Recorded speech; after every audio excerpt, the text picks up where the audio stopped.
And we're live. All right, so Ms. Natasha, if you'd like to. Oh, yes, of course. Thank you, everyone. It is 3:11.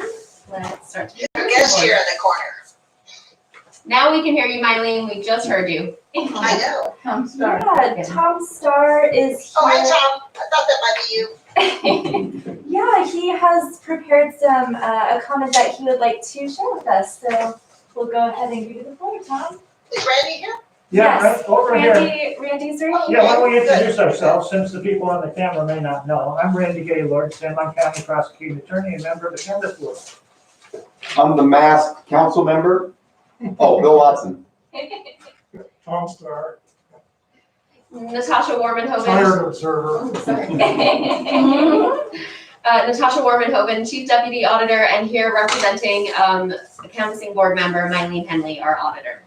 And I am Amy Caldwell, the election specialist here at San Juan County. And we also have Kim Burns, note taker.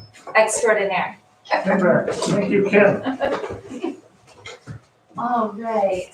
Okay, well, thank you for the opportunity to talk. So I wrote a little letter, it's about 2 or 3 minutes long, is that okay if I just read it out? Sure. So these are observations from a ballot processing observer. Dear board, my team of 6 observers observed the ballot processing operations from the first day of processing through the Precinct 25 cult ballot recount on December 10th, 2020. I'm an Islander with implicit trust and love for my fellow Islanders, including all county government personnel and volunteers. I have no suspicion that there is some sinister plot to manage an election or somehow damage the success of Republican candidates. Recently, however, we noted the remarkable disparity between the percentage of Republican candidate votes in the sample vote batches brought forth to test the voting machine just before the election versus the percentage for Republican candidate votes in the actual election. Also, we were surprised to see the low percentage of Republican votes in Orcas Precinct 25, which we believed was predominantly conservative Republican. We asked for a hand recount of said Precinct 25 and paid the deposit fees. When the recount began, we were surprised to learn that there were no batches of ballots already organized by precinct, and that the voting computer was consulted to find out which of the dozens of batches in locked storage contained any votes from Precinct 25. The computer selected about 16 batches which contained votes for our candidate, Lauren Culp. The A-team counting teams had to go through each of the 16 batches and look for votes for our candidate. When the counting reached the magic number computed by the computer and previously proved as an official result, the counting stopped. The count was 1 vote off, which I believe prompted an entire A-team recount, costing much extra time and money.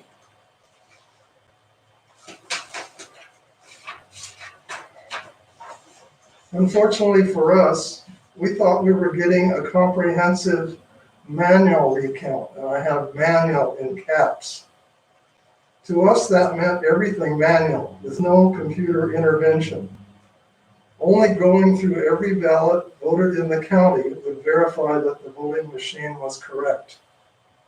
So at this point, we have no reason to dispute the results, except for the fact that it was a sort of manual recount. I think you would be well advised to accumulate and store the ballot batches by precinct in order to simplify this in the future. We also have a few observations and suggestions from the position of an official observer. The election specialist, Amy, gave us copies of the ground rules for observers, and we tried to follow them faithfully. That said, it was very difficult to ascertain what was going on in detail in the counting room, as we were seated near the doorway in the adjacent lobby room. For example, when Amy made the final tally of Colt votes on a sheet of paper, she left the room to add the figures. It would have been informative for us to see the tally and the total.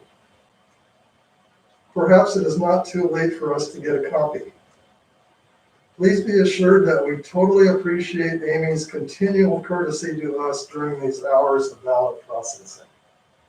I want to stress that. Another subject is the live streaming. During this COVID period, we tried to keep social distancing rules and thought that the live streaming would be a great alternative to in-person observing.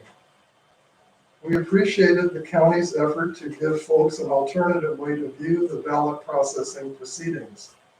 However, during the regular ballot processing, the audio was turned off. Upon my inquiry/complaint, I was advised that nothing but small talk from the processing teams would be audible. I disagree with this, believing that the instructions and discussion given by the elections manager would be very informative for us. Even during normal times, the counting room we have is just too small. This room. We offer these comments in good faith, knowing that we all want accurate elections and efficient ballot processing. We truly appreciate all your work in this matter and for considering our comments. Thomas E. Starr, Precinct PCL, Precinct 102. I thank you for letting me talk to you today. Yeah, thank you for your comments. Can you get a copy of that? Just look at the minutes? Yeah. Thank you, Tom. Can you leave a copy of those, your Sure. comments with Amy, You please? Yeah. Thank you. All right, we will move on to certifying the manual recount. And I will go through and, okay, so the first thing we're gonna look at here is the amended abstract in front of you. We're required to submit an amended abstract and then a copy of the cumulative results report for the entire county for all of the races and measures on the ballot. We're required to resubmit that to the Secretary of State.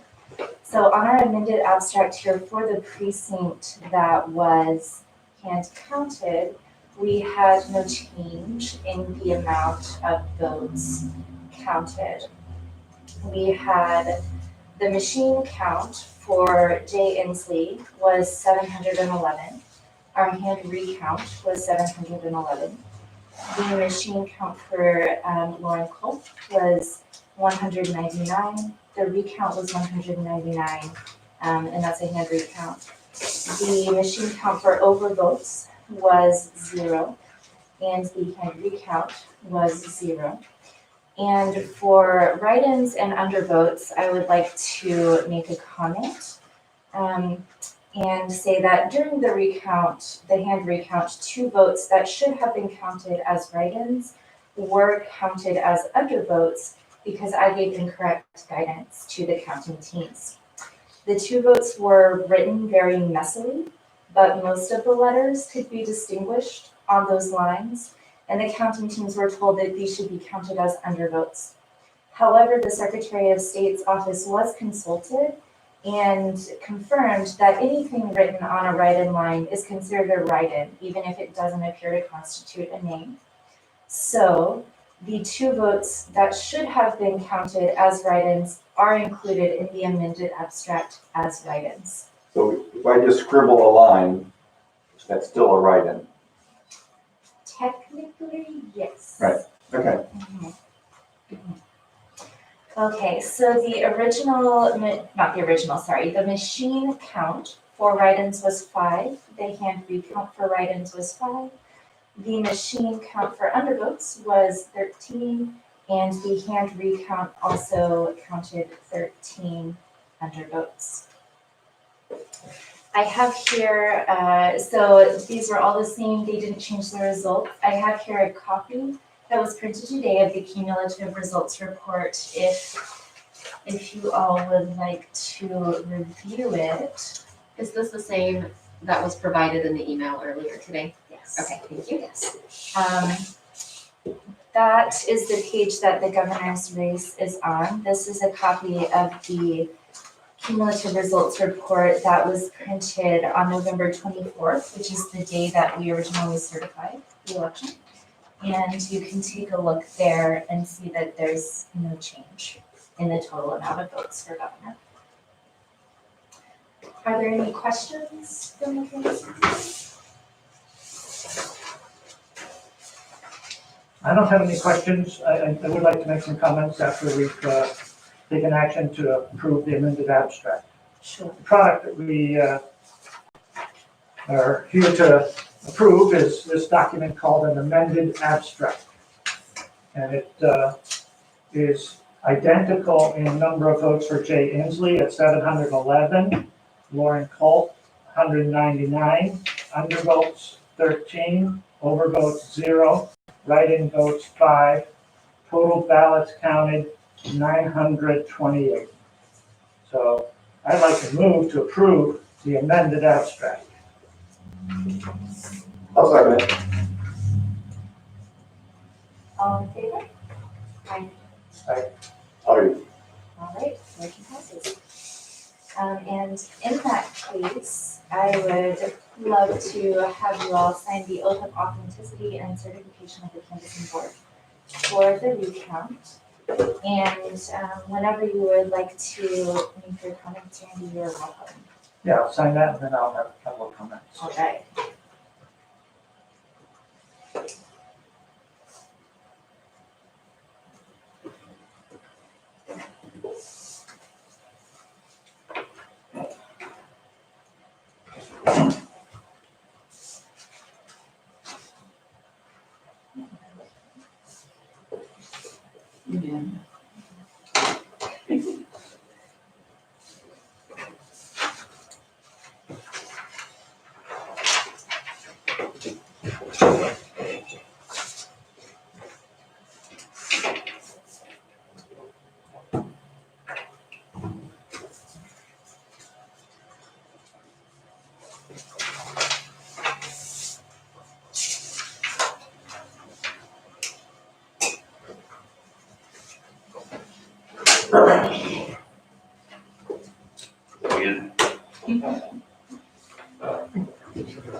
My comments are for those who did not watch the 7 hours of the count yesterday or see that. I stepped in for portions of the segregation portion and then again for the actual counting of the ballots. We had Amy Kedwell here who did a terrific job for the elections supervisor's office here, and we had Kelly from the Secretary of State's office, both observing at every step and available to consult rules, regulations, and provide guidance to the 2 counting panels, each 2 pairs of what they call counting teams or counting boards.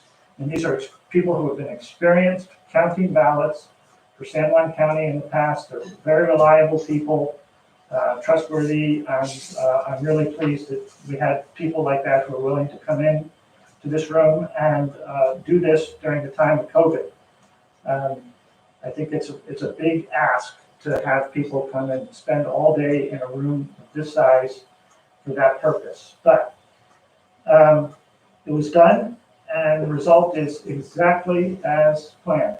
I understand the discrepancy and the interpretation of the write-in vote, and we have approved the amended abstract to reflect the direction of the Secretary of State's office that a write-in vote, even a scribble of sorts, is sufficient to call it a write-in versus undervote. An undervote means not voted at all.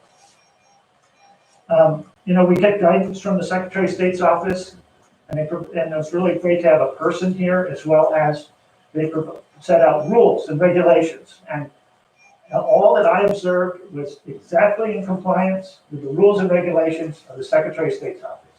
The recount that happened here is the exact same way a recount would happen in any county in the state of Washington. And so we can be proud of that and proud of the result. We can't do it different. We need to do it consistently. consistent with the regulations. The regulations are very specific. And so that's why I was glad I was here for a portion of the segregation of the ballots, pulling out the batches, because a batch is just nothing more than a bundle of ballots in a period of time that arrive during a mail-in election. And so, yeah, they're going to be widely at variance with the total election. And there are going to be batches with no precinct 25 ballots and batches with a bunch of precinct 25 ballots. And so that's just the way it goes, and that's why we had, and it was proper to consult the computer in order to arrive at that list of batches that have precinct 25 in them. And sure enough, it confirmed the number that we had. The alternative would have been to pull out each batch and look at the every ballot, and that's not what's required by the rules, Tom. That's why we did it that way.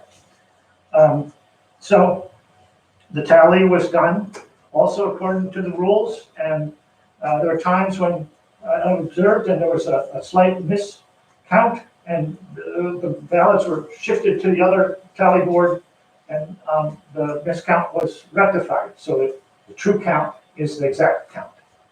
And so, of course, batches are going to be at odds with the total count from time to time, and that's just part of statistical analysis of the write-in votes. I have great confidence in this election in Washington State. I have great confidence in our Secretary of State, Kim Wyman. I have great confidence in Mylene Henley as the auditor and person who runs elections here in San Juan County. And I have great confidence in the rest of us that are part of the canvas board to do what's right and make sure we deliver an accurate tally. So, thank you. Thank you, Randy. Is there any other question or comment? Marlene, would you like to say anything?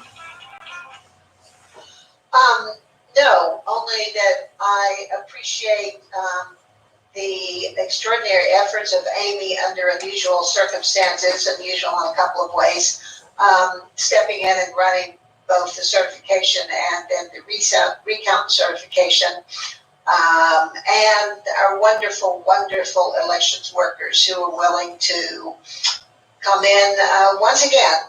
And we could not do this job literally, physically, emotionally, without the support of those. We call them semi-volunteers or paid volunteers because we pay them so little, but they're great allies in our efforts. Yes, I would absolutely echo that. I really appreciate our counting teams and our entire elections processing team. They do a great job, and we're very, very lucky to have them. Okay, move to adjourn. I'm terrible Sure. at this. I'll Second. second. You're the expert, Bill. All in favor? Aye. Aye. All right. All right, the meeting is adjourned. Good, thank you. Thanks, Tom. Thank you all. Liz. Good job, Amy. Thank you. Thank you, Tom. See ya. We have more meetings next